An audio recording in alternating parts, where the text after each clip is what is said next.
inflamatorias del músculo, ¿no? Dato problemas metabólicos como la gota, ¿no? Y así sucesivamente. Entonces, en primera instancia nosotros tenemos a los reactantes de fase aguda, dentro de los cuales podemos mencionar a la proteína C reactiva, a la alfa-1 antitripsina, la alfa-1 glucoproteína ácida, la aptoglobina, los diferentes componentes del complemento como tal, el fibrinógeno, que en realidad todas estas en su estructura básica están formadas por proteínas plasmáticas, que evidentemente pueden cumplir diferentes tipos de funciones, ya sea a nivel del alveolo, sea a nivel del metabolismo, ¿no? De formación o de maduración de los glóbulos rojos, o la parte de la inmunidad misma, o la parte de la coagulación. Entonces, si se dan cuenta, cualquiera de estos elementos que tiendan o que se eleven pueden ser en este momento indicativos, sugerentes de un proceso inflamatorio, ¿no? Proceso inflamatorio. Por tanto, estos reactantes de fase aguda tienen una alta sensibilidad para determinar o para indicarnos de que hay un proceso inflamatorio, ¿no? En una determinada parte del cuerpo humano. Esa es la idea en este sentido. Ahora, estos reactantes de fase aguda para nada tienen especificidad para alguna enfermedad autoinmune o metabólica de reumatología. Con esto me refiero a que ni la proteína C reactiva ni la aptoglobina me van a decir, este paciente tiene artritis. No, tampoco el complemento por sí me va a decir, está bajo, entonces es lupus. No. Esto debido a lo que les comentaba, ¿no? La sensibilidad, especificidad de las pruebas laboratoriales. En este caso, reactante de fase aguda. Bien. El primer elemento, que es algo bastante básico en los exámenes laboratorios, la velocidad de eritrosedimentación globular o velocidad de sedimentación globular, como lo dice acá, la BES, conocida en nuestro medio, o la BCG, conocida de manera internacional, o SR, ¿no? Que en este caso se define como la precipitación de los eritrocitos en un tiempo determinado. Es por eso que la lectura se le hace a la primera y a la segunda hora correspondientemente, ¿no? Y que cuando llega a precipitarse, llega a formar acúmulos, ¿no? Como el que vemos acá, ¿sí? Y muchas veces adopta la disposición de una fila en pila de monedas. Además de que para realizar esta sedimentación, tiene que participar otro tipo de proteínas, como son las globulinas y el fibrinógeno. Ahí está donde está participando lo que les decía, los reactantes de fase aguda. A ver, vamos a ver quién está con el micrófono activo. Vamos a ver, aquí está. Mariana Chipana. Listo. Bueno, seguimos. Ahora, para realizar este tipo de procedimiento o lectura, puede ser ahora actualmente se realiza de manera automática, ¿no? Con los diferentes aparatos que están llegando, ¿sí? Pero anteriormente se tenía que utilizar estos elementos, como que estos pequeños túbulos de hematocrito, que se los llama, ¿no? Con los cuales se esperaba la precipitación misma, o sea, se colocaba la muestra y se espera la precipitación de los glóbulos rojos en cuanto a la hora, ¿no? Y a las 2 horas. Y aquí están las medidas, ¿no? Entonces, de acuerdo a eso, pues nosotros catalogamos si está a la velocidad elevada, ¿sí? Y es lo que generalmente se puede esperar en procesos inflamatorios en primera instancia, ¿no? Y de acuerdo y tomando en cuenta los rangos de normalidad, los valores normales, los rangos de referencia. Como por ejemplo aquí en los menores de 50 años, que creo que somos la mayoría, ¿no? A la primera hora tendría que estar por debajo entre 0 a 15 milímetros y en mujeres de 0 a 20. Y ya en adultos mayores ya se podría esperar a la primera hora en los varones 20 milímetros y mujeres 30 milímetros. Ustedes dirán por qué. Precisamente, si ustedes se dan cuenta, una parte del componente de la sangre son los elementos formes, sí, y la otra parte corresponde al plasma. Y en este plasma, pues no nos olvidemos que abunda bastante un elemento, que es el agua, ¿verdad? No nos olvidemos que las personas, ¿no? A medida que van avanzando, van perdiendo una gran cantidad de líquido o agua corporal total, ¿no? La distribución, por tanto, también llega a alterarse, ¿verdad? Entonces, por tal motivo es que ya la persona tiende a sufrir este tipo de cambios a medida que avanza la edad. Algunos son más específicos y ven por edades, por grupos etarios que se llaman, ¿verdad? Bien, ahora existen ciertas situaciones patológicas, ¿no? Que pueden elevar la velocidad de eritrosedimentación, aparte de la inflamación, como la anemia, macrosis, hemorragias, cuadros fisiológicos como la menstruación, ¿no? El embarazo mismo, ruptura del embarazo ectópico, tratamiento con cierto tipo de medicamentos como la heparina, la hipoalbuminemia, hipercolesterolemia, cuadros crónicos, ¿no? Como la insuficiencia renal, ¿no? Problemas neoplásicos como los linfomas, tumores, carcinomas metastásicos, todo esto te puede elevar. Estamos hablando de eso, no solamente enfermedades, sino estamos hablando de situaciones fisiológicas como el embarazo, ¿no? Entonces, a considerar, por favor. Ahora, pero doctor, ¿será que si yo tengo una velocidad de eritrosedimentación en una embarazada de 150, 200, será algo fisiológico? No, no, tampoco lo consideremos así. Se dice que cuando el valor de los reactantes de fase aguda especialmente se elevan más de 3 veces su valor normal, consideremos un proceso inflamatorio, neoplásico, o sea, ya no fisiológico, sino patológico. ¿Estamos de acuerdo? Bien, la proteína reactiva, esta proteína, capacidad que tiene de precipitar el polisacárido somático C del neumococo, una prueba laboratorial, ¿no? Y es por eso que en presencia de los iones de calcio se le da esa facultad de la precipitación, ¿verdad? Ahora, antiguamente se pensaba que solamente era el neumococo el que producía, por eso es que tal vez se ha quedado con este denominativo de proteína C, por ese polisacárido del neumococo. Pero en realidad no es así, sino que la proteína se reactiva al igual que el resto de los reactantes de fase aguda, puede elevarse con cualquiera de los procesos inflamatorios, neoplásicos y algunas situaciones también fisiológicas. Es sintetizada por el hígado, ¿no? Se deposita en el plasma y ahí está circulando. Se sabe también que algunos grupos de los linfocitos pueden producir pequeñas cantidades de proteínas C reactiva.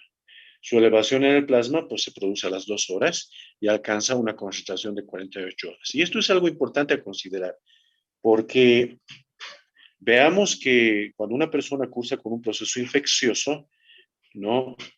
Ya piensan que a los 30 minutos, ya con estar resfriado, 30 minutos, con COVID, ya 30 minutos ya está con su PCR elevado. Esperarían encontrar una PCR elevada. Mentira, no es así, ¿no? Estamos viendo en qué momento puede elevarse los valores de la proteína C reactiva. Ahora, ¿tiene diferentes funciones? Sí, da comienzo a la opsonización, fagocitosis, activación del complemento, ¿no? Activación de los neutrófilos, monocitos y macrófagos, ¿no? Parte de nuestra inmunidad. Y como ven acá, ¿no? Algunos prefieren dar estándares.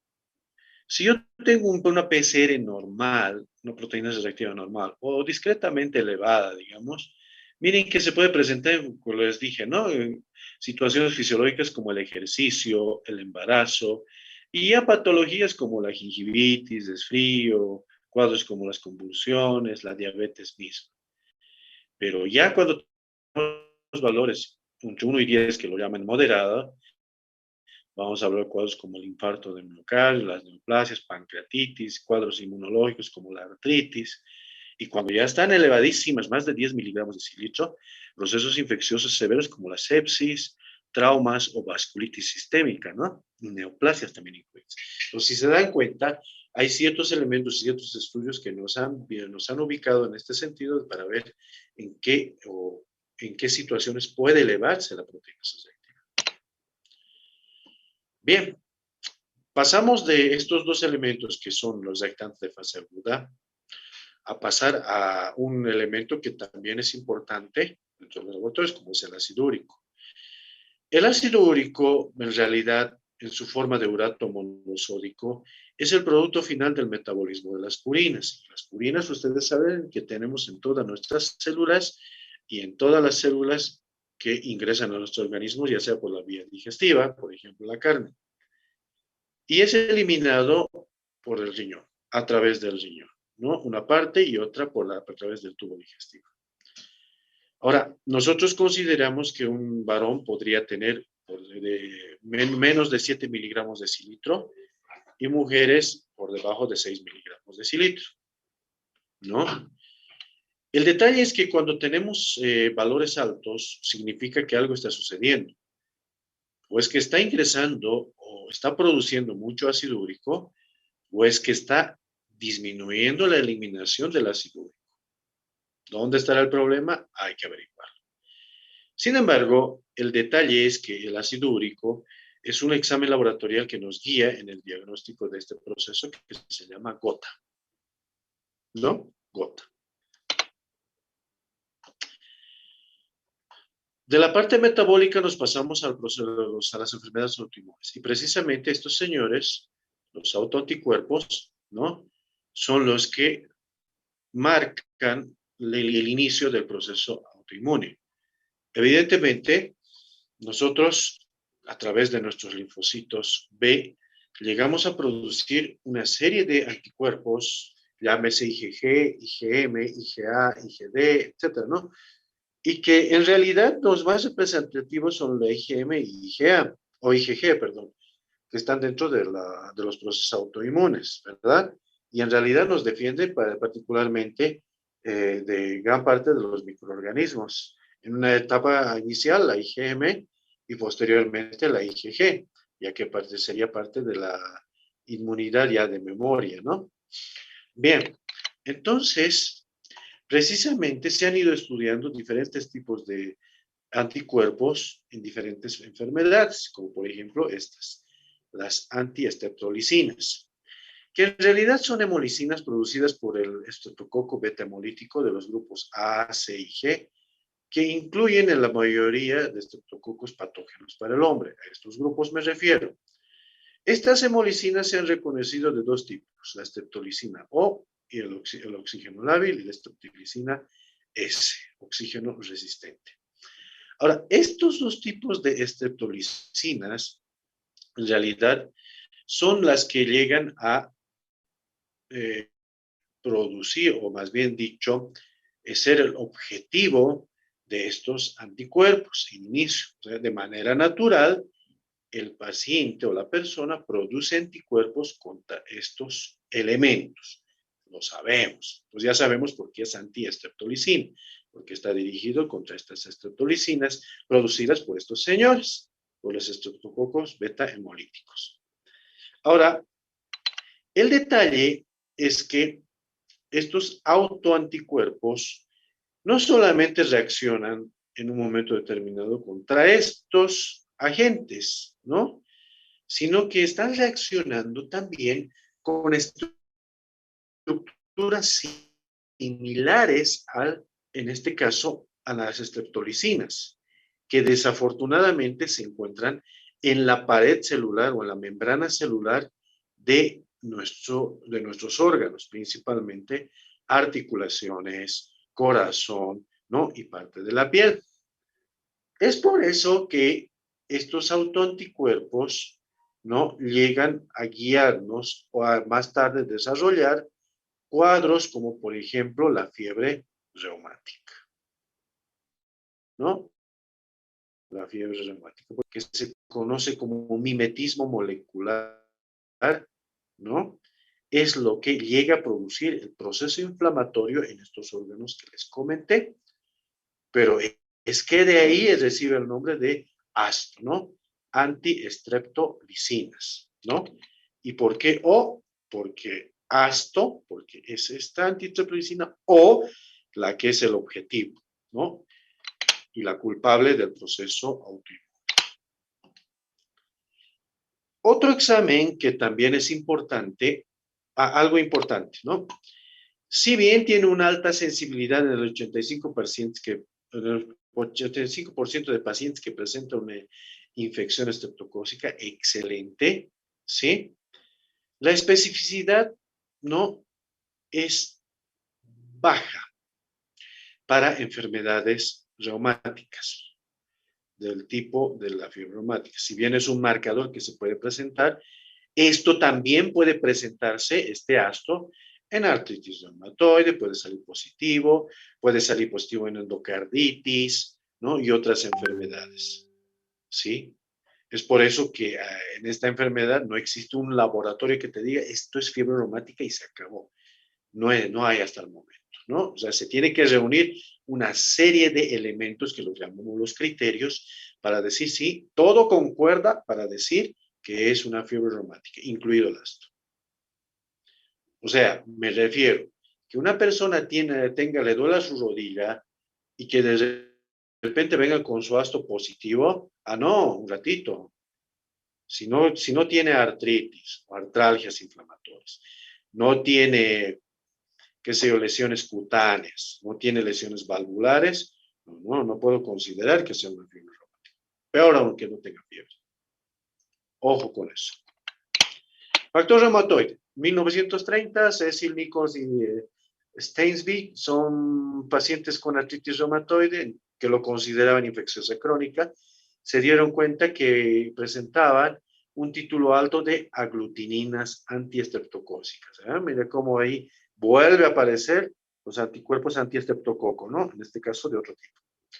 En 1940, Waller describió que una tercera parte de los pacientes con AR, o artritis reumatoide, ¿no? Y en una proporción de pacientes sanos se producía hema o aglutinación de hematías de carnero en presencia de anticuerpos de conejo dirigido contra las hematías de carnero.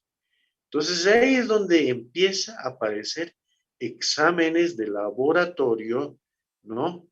Que de alguna manera iban a guiar.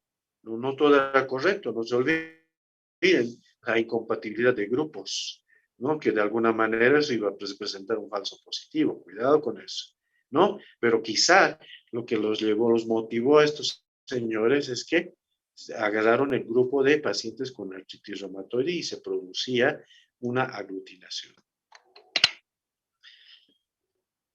1948, Ross reprodujo el hallazgo de Waller y comenzó a hablar o asociar el factor reumatoide con artritis reumatoide. Ya le pusieron el nombre. En 1956 se tomó en cuenta que el factor reumatoide es un parámetro diagnóstico para artritis reumatoide. La mayoría, hasta la fecha, considera que el factor reumatoide es un elemento muy importante para el diagnóstico. No tengo por qué discutir eso, ¿no? Ahora, realizando un estudio un poquito más minucioso, Kundel y Franklin demostraron que en realidad el factor reumatoide es un anticuerpo IgM dirigido contra los anticuerpos IgG. Está bien, por esa reacción cruzada que veíamos hace un momento. Ahora, el factor reumatoide, ya posteriormente bien estudiado, se vio que no solamente es IgM, sino también puede ser IgG, IgA, que reaccionan contra la IgG. Entonces, un autoanticuerpo que reacciona con el otro anticuerpo, ¿verdad? El factor reumatoide clásico es una hemoglobina M de peso de 900.000 kilodaltons. O sea, sabemos que la IgM es la más pesada de todas las inmunoglobulinas. Puntos de acción contra los diferentes antígenos. Pero se sabe que el 5% de la población normal puede tener factor reumatoide positivo, o sea, población sana. Y estos son cuadros en los cuales el factor reumatoide puede salir positivo. Vean eso. Artritis, lupus, esclerosis sistémica, dermatomiositis, endocarditis, sífilis, lepra, hepatitis B, fibrosis pulmonar, sarcoidosis, cirrosis biliar. Entonces, si ustedes se dan cuenta, al igual que el astro, este factor reumatoide tiene alta sensibilidad, no digo que no, con artritis, pero no tiene una especificidad, no amplia, una especificidad apropiada para solo artritis reumatoide. O sea que el factor reumatoide me puede salir elevada en cualquiera de estas patologías. Por eso es que yo tengo que hacer coherencia entre la parte clínica, lo que yo estoy hallando, ¿no? Y lo que tiene, o el examen laboratorial que tiene nuestro paciente. Voy a repetir. ¿Qué pasa si su paciente tiene sífilis, le duele un poquito sus nuditos y ahí ustedes le piden factor reumatoide y sale positivo? Ya no tiene artritis. Mentira. Para eso debe cumplir sus criterios clasificatorios. Bien. El problema es que de la disquisición entre IgM, IgG y IgA, el detalle es que si fuese IgA o IgG, son las de peor pronóstico para el paciente, ¿no?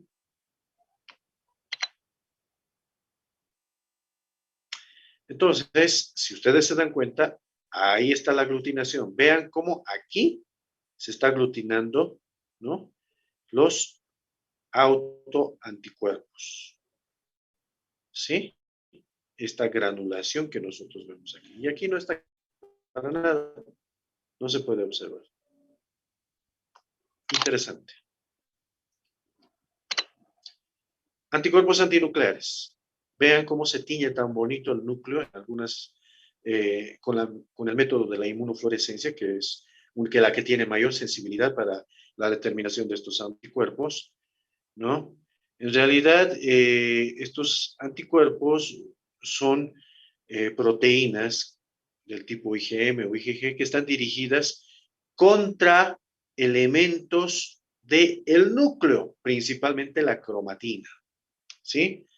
Esta técnica de inmunofluorescencia que estamos viendo acá se realiza sobre células EP, que en realidad estas células EP2 no proceden de una línea celular cultivada a partir de tumores.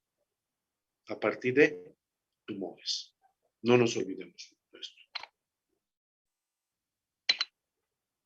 Estos anticuerpos, ¿no?, que les mencionaba, tienen que ser interpretados bajo diferentes estándares, ¿no?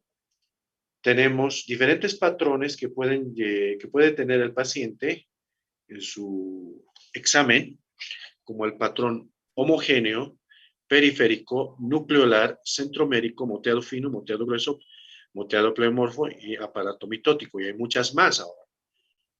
Entonces, de esta manera, nosotros, viendo estos patrones, podemos suponer o puede guiarnos a una enfermedad autoinmune.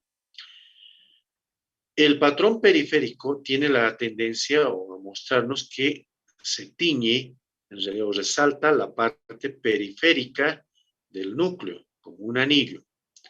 El patrón homogéneo tiende a teñir todo el núcleo. El patrón moteado tiende a teñir unas partes del núcleo, como grumos. El patrón centromérico tiene la peculiaridad de teñir al núcleo que esté, ¿no?, en proceso de división mitótica, ¿sí?, de estas células, de algunas células. Es por eso que no todas se van a teñir. Entonces, aquí nosotros vemos, ¿no?, los centrómeros ya con la polarización donde los cromosomas se están yendo a los polos respectivamente. Y el patrón nucleolar donde solo se tiñen los nucleolos. Por tanto, estos patrones me pueden indicar o me pueden guiar a diferentes tipos de enfermedades. Por ejemplo, el patrón periférico y homogéneo me guían al diagnóstico de lupus. El patrón moteado, lupus, Sjögren, miopatías inflamatorias, esclerosis sistémica. El centromérico, esclerosis sistémica, lupus y esclerosis sistémica. Entonces, si bien esto no me puede decir es una enfermedad de tal tipo, pero sí me puede guiar. Por tanto, tendré que complementar con el otro perfil que aquí ustedes están viendo, con el otro grupo de anticuerpos, el anti-DNA, antihistona, antinucleosomas, anti-Rho, anti-La, anti-Jo, anti-SSL70, anticentrómero y antinucleolar. Bien, y ahí viene el anti-DNA. El anti-DNA, como su nombre lo dice, es un autoanticuerpo dirigido contra la cadena del DNA, ¿no? Ahora, tenemos dos tipos de DNA, el bicatenario y el monocatenario.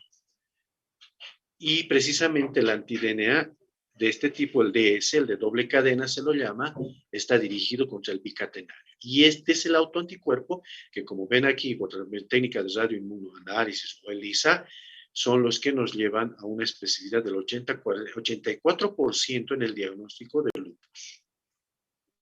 ¿Sí? En el diagnóstico de lupus.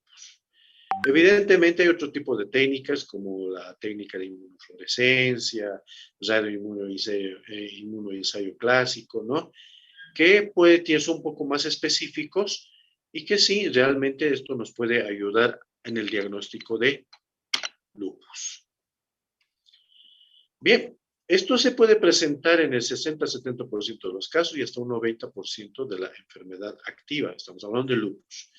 Y esto se ha visto principalmente relacionado a problemas de tipo renales y sistema nervioso central. O sea, paciente con lupus que vea anti-DNA positivo, alto riesgo de tener problema renal o de sistema nervioso central. Anticuerpos antinucleares del tipo de la antihistona, ¿no?, reaccionan con las fracciones aisladas, ¿no?, H1, H2A, B3, H4.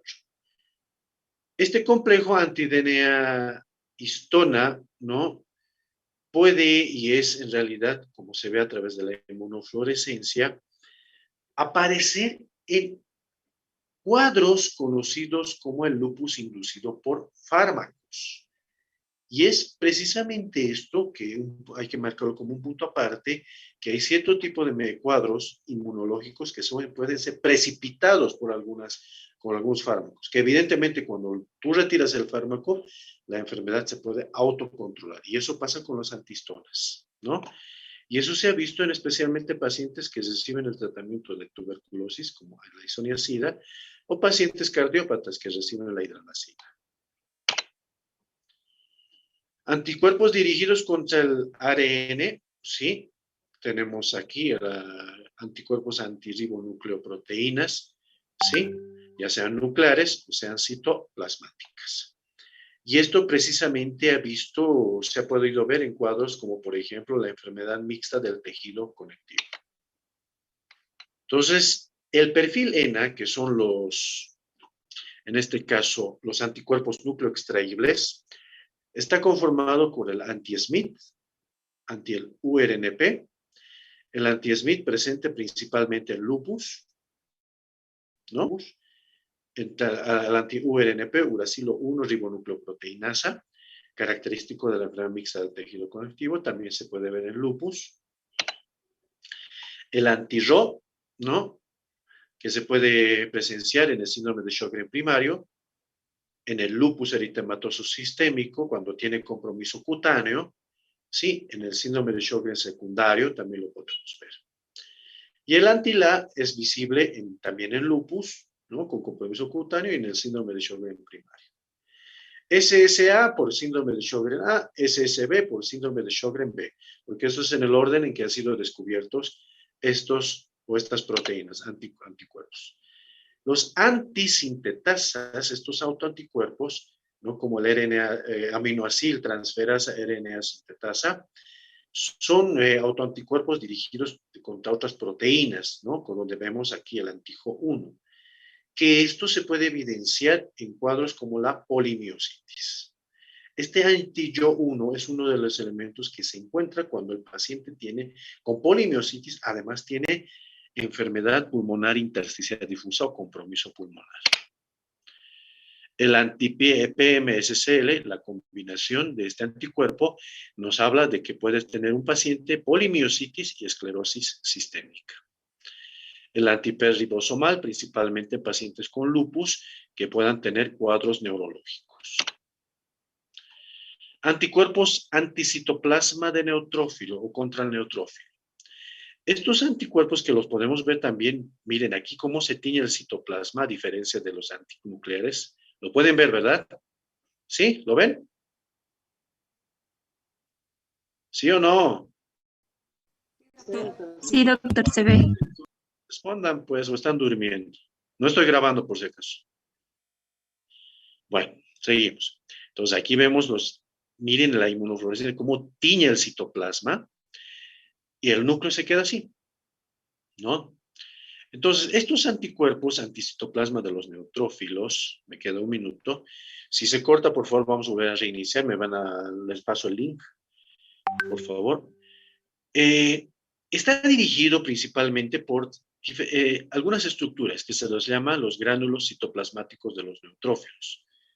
Y es de que ahí sale los ANCAs, ¿no? ANCA C, si es citoplasmático, y si estuviese alrededor del núcleo, como se ve acá, ¿no?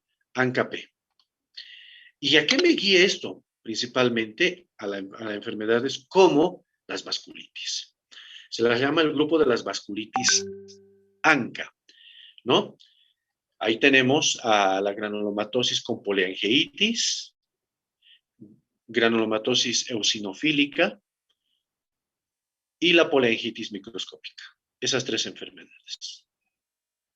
Y esa es pregunta de examen, por si acaso.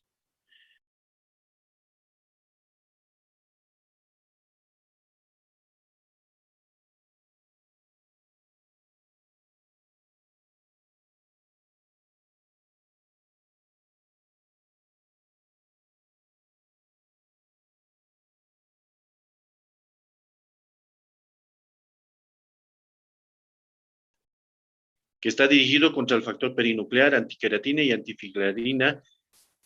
No, en realidad todos componentes de este elemento que se llama citrulina, que es un residuo modificado de la arginina. ¿Y dónde encuentro esto? Principalmente en membrana sinovial. ¿Qué les parece? Y ahí está, pues ya les he dicho el nombre y en qué enfermedad podría presentarse, ¿no? Ahora, ¿qué tipo será? ¿Quién sabe? Ay, creo que no lo pueden ver. A ver, ahora sí. Hola, hola, ¿me escuchan? Sí, doctor, se escucha. Ahora sí, a ver, ¿qué tipo de anticuerpo es este? Doctor, es la IgM. La IgM, doctor. Muy bien, es una IgM, ¿vean? Es grande, ¿no? Bien, entonces dirigido contra la citrulina, no nos olvidemos eso, contra la citrulina, y es que ahí, que pues ya su nombre, anti-CCP, anticuerpo, antipéptido cíclico citrulina, ahí está el nombre. ¿Y en qué enfermedad la vamos a ver? Ahí está, la artritis reumatoide. Sensibilidad del 50-85% y especificidad del 90-95%. Más sensible y específico que el factor reumatoide para el diagnóstico precoz de la enfermedad. Listo. A todos los que les he preguntado por qué es mejor el factor, el anti-CCP que el factor reumatoide. ¿Cuál es la diferencia entre los dos? Ahí está la respuesta. Muy bien. Aunque este 5% pequeñito que queda todavía nos dice que también puede estar presente en cuadros como la espondilitis anquilosante o finalmente síndrome de Schotte. Hay que tener cuidado. Todo con la clínica. Y creo que para terminar aquí tenemos ya un elemento también importante que hay que considerar, la vía o el complemento. Este complemento, este sistema está conformado por proteínas plasmáticas que se producen en el hepatocito, ¿no? Y que pertenecen al grupo de las betaglobulinas. Ahora, como su nombre lo dice, el complemento tiene a través de las tres vías, sea las lectinas, clásica o alternativa, tiene un fin común, que es la producción de este complejo de ataque a la membrana. Aquí está, de C5 a C5-9. ¿Qué va a producir este complejo de ataque a la membrana? Poros, destrucción de la pared, de la bacteria, virus, todo lo que llegue a atacar, o hasta nuestras propias células, si es que es así. Entonces, como verán, ya sea por las diferentes vías, llega esto. El detalle es que, miren, si nos damos cuenta, hay dos elementos que sobresalen, este C3 y el C4. De dos, el C3 es el que se consume mucho más rápido, ¿no? Entonces, si se dan cuenta, al producirse un consumo de esto, vamos a tener disminución de estos factores del complemento. ¿Dónde se lo puede ver? Principalmente en lupus. El complejo mayor de histocompatibilidad es uno conocido como a través del HLA, antígeno leucocitario humano. Es uno de los elementos claves dentro de la genética, localizado en el brazo corto del cromosoma 6. Puede distinguirse dos tipos, el HLA clase 1, ABC, y el clase 2, DP, DQ, DR. ¿Qué es lo que conlleva esto? La alteración, ¿no?, en las diferentes isoformas de estos HLA puede llevar al desarrollo de una enfermedad autoinmune, ¿no? Y al proceso mismo autoinmune. Ustedes saben que el reconocimiento de una célula se lleva a través de estos HLA, son nuestros marcadores. Pero cuando presenta cambios en las formas que tiene, porque no es solo decir HLA-B, ¿no? Mire como aquí el HLA-27, B27, tiene tendencia pues a desarrollar un proceso autoinmune. Esto de como decir, todos somos del Bolívar y hay un stronguista ahí solito que aparece y obviamente ya van a saber qué le va a pasar al pobre stronguista, ¿no? Lo van a agarrar entre todos y va a ir, pues es automatarse. Y era del grupo, digamos, pero lo han matado, lo han destruido, digamos. Es lo mismo, si se dan cuenta. Y esto sucede en cosas como la espondilitis, artritis reactiva y artritis psoriásica. ¿Cómo la ven? Y ahí están los HLA, A, B, C, DR, DP, DQ, DP. Entonces, estos marcadores, el HLA, DR, DPU, nos pueden llevar a diferentes o a la aparición de diferentes enfermedades o trastornos autoinmunes. Artritis, lupus, esclerosis sistémica, como van a ver.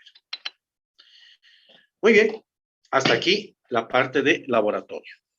¿Alguna pregunta para terminar?